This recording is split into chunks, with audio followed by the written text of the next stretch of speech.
SR पत्रिका रखे हर बड़ी खबर पर पैनी नजर।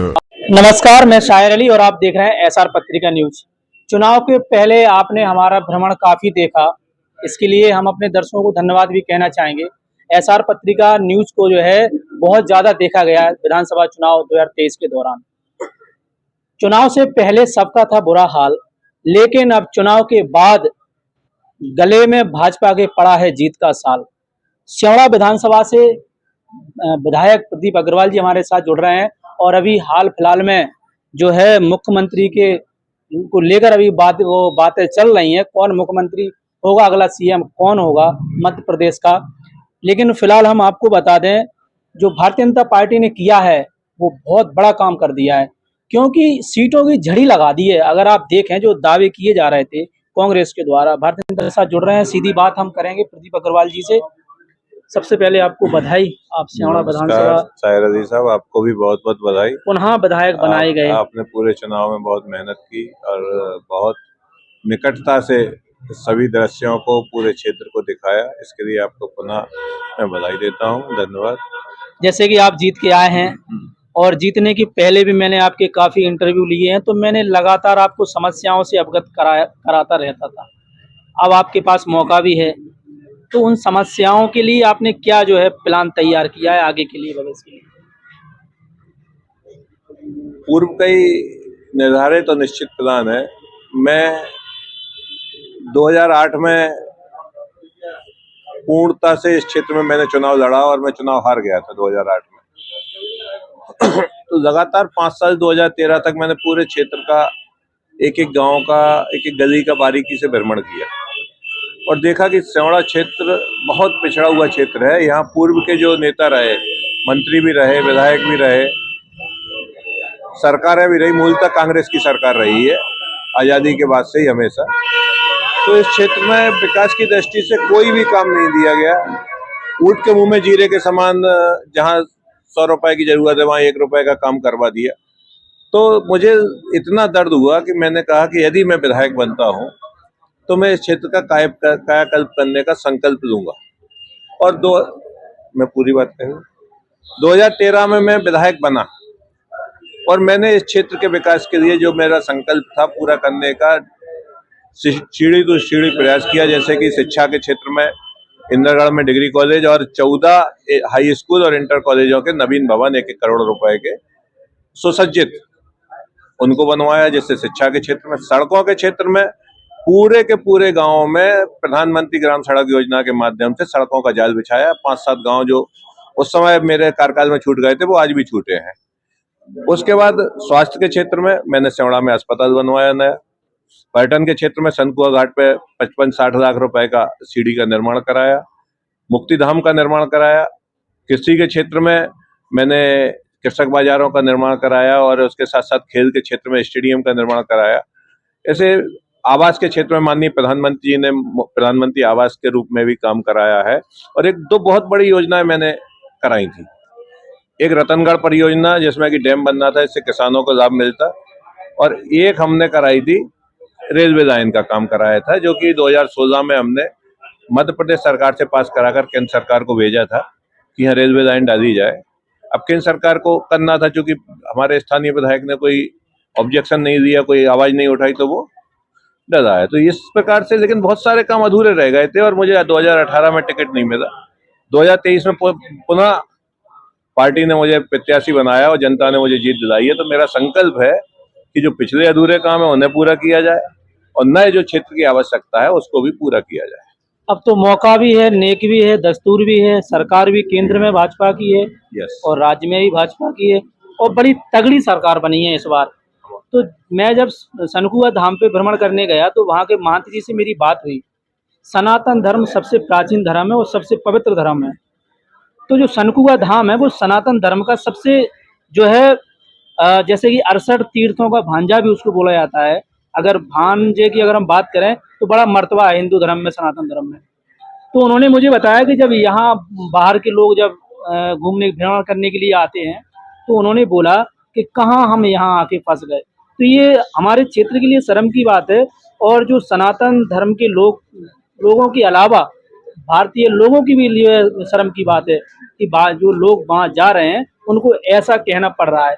तो कहीं ना कहीं राजनीति भी जो है सनकुआ धाम से ही शुरू होती है, सनकुआ घाट से ही शुरू होती है सियावड़ा विधानसभा की। तो सबसे जो पहला मुद्दा है सियावड़ा में अगर वो है तो सनकुआ धाम का जो है विकास।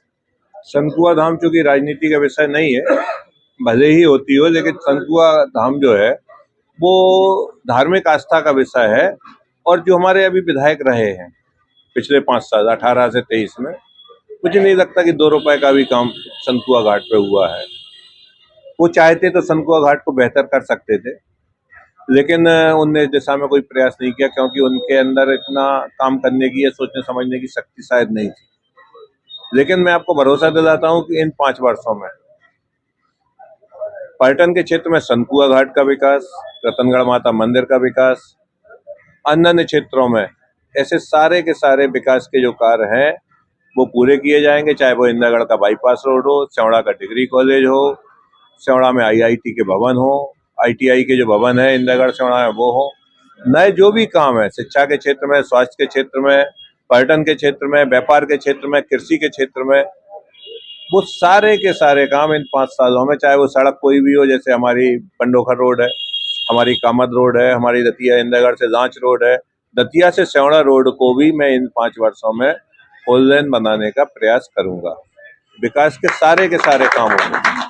आज का अखबार आपने पढ़ा होगा, वैसे पत्रिका की खबर है, पत्रिका में खबर निकली है और दतिया पत्रिका में एक खबर छपी है, इंद्रगढ़ में नाले का निर्माण चल रहा है, वो कहीं ना कहीं अभी रुक गया है वो काम। तो उस खबर के मुताबिक सीएमओ का उसमें स्टेटमेंट है कि जो उस पर अतिक्रमण है वो प्रदीप अग्रवाल जी के घर पर वो अतिक्रमण है वहाँ पर नाले के ऊपर। तो इस पर क्या स्पष्टीकरण देना चाहेंगे? मैं सिर्फ आपके माध्यम से इतना पूछना चाहता हूँ कि नाला है कहाँ? यदि नाला जहाँ है और जहाँ अतिक्रमण है वो विषय सामने आ जाएगा। भाई, हम नाले पे अतिक्रमण करके मकान कोई बना रहा है, नाला तुम दूसरी जगह क्यों खोद रहे हो? 50 साल से जिस जगह से पानी जाता था वो नाला कहाँ है? यदि उस नाले को उजागर किया जाए तो दूध का दूध और पानी का पानी हो जाएगा, सब सामने आ जाएगा। आपने पैसे लेके सीएमओ ने या जिसने भी उस तत्कालीन जो वहाँ व्यक्ति था, उस समाज नगर पालिका का अध्यक्ष था या जो भी था, पैसे लेके आपने नाले को बंद करवा दिया। अब अपनी गलती छुपाने के लिए दूसरा नाला खोद रहे हो। भाई, क्यों खोद रहे हो? नाला तो जहाँ पहले था वहीं निकलेगा नहीं। लेकिन सीधे सीधे आरोप जो है आपके ऊपर लगाए जा रहे हैं। ये तो कोई विषय नहीं है, अपना उल्लू सीधा करने के लिए कुछ भी बोल दो। जो भ्रष्टाचार किया है, जो गलत काम किए हैं, उनको आरोपों से बचने के लिए भाई कल के दिन लोग चढ़ेंगे तो जांच होगी, जांच होगी तो सत्ता सामने आएगी। इससे जांच को पहले ही खत्म कर दो कि भाई बाईपास रोड निकाल दो, दूसरा नाला बना दो, पानी निकलने लगेगा, समस्या का समाधान हो जाएगा। तो जबकि मैं तब तक नया नाला नहीं बनने दूंगा जब तक कि सच का सच सामने नहीं आएगा। पुराना नाला है कहाँ? अभी मैं पत्र लिखने वाला हूँ नगर पालिका को, नगर पंचायत इंद्रगढ़ को, कि आप ये बताइए कि पिछले 15 सालों से 50 सालों से इस नाले का पानी, गंज का पानी जाता कहाँ था, और वो पानी जहाँ जाता था वहां से अब क्यों नहीं जा रहा है? किसके कहने पे तलघर बनाने की अनुमति किसने दी? तलघर किसकी अनुमति से बना, किसके कार्यकाल में बना? उस पर नोटिस क्यों नहीं दिया गया? उस पर एक्शन क्यों नहीं दिया गया? आज नाले को बंद करके तलघर बना दिया गया है। दूसरा नाला खोद दो, किसी के भी मकान के आगे से क्यों खोद दो? यहाँ कभी नाला रहा हो तो आप बताइए। सरकार आपकी है और आप इस क्षेत्र से अब विधायक भी जो है चुनकर आए हैं। यस, तो आप जो है ये सारे जो मैं एक्शन लूंगा, बिल्कुल भी जिन्होंने अवैध काम किए हैं उनके खिलाफ एक्शन लूंगा। और मैं किसी भी प्रकार से अपने क्षेत्र का, अपने क्षेत्र की जनता का नुकसान होने नहीं दूंगा, क्योंकि मैं उनके लिए ही प्रतिनिधि बना हूं और उनके निर्माण, उनके विकास के लिए, उनकी समस्याओं के लिए मैं सदा लड़ता रहूंगा। और जिन्होंने भी गलत किया, चाहे वो सीएमओ हो, चाहे वो कोई व्यापारी हो, चाहे कोई रसूखदार व्यक्ति हो, उसको छोड़ा नहीं जाएगा। जैसे कि आपने सुना कि नगर इंद्रगढ़ नाले को लेकर काफी चर्चा में रहता है और आए दिन खबरें निकलती रहती हैं। और आज भी दतिया पत्रिका की एक खबर है कि जो है नाले को लेकर कई बड़े स्टेटमेंट आए हैं। नगर परिषद इंद्रगढ़ सीएमओ महेंद्र यादव ने भी उसमें स्टेटमेंट अपना दिया है कि जो है आज हमारी सीधी बात प्रदीप अग्रवाल जी से हुई है। जैसे कि उनके ऊपर ये आरोप लगाया गया है कि नाले का जो है निर्माण इसलिए नहीं होने दिया जा रहा है क्योंकि उन्होंने अतिक्रमण करके रखा है।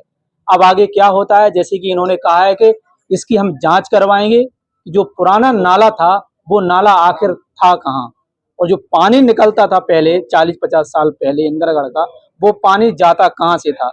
क्योंकि जो जल भराव की समस्या है नगर इंद्रगढ़ की बहुत जटिल और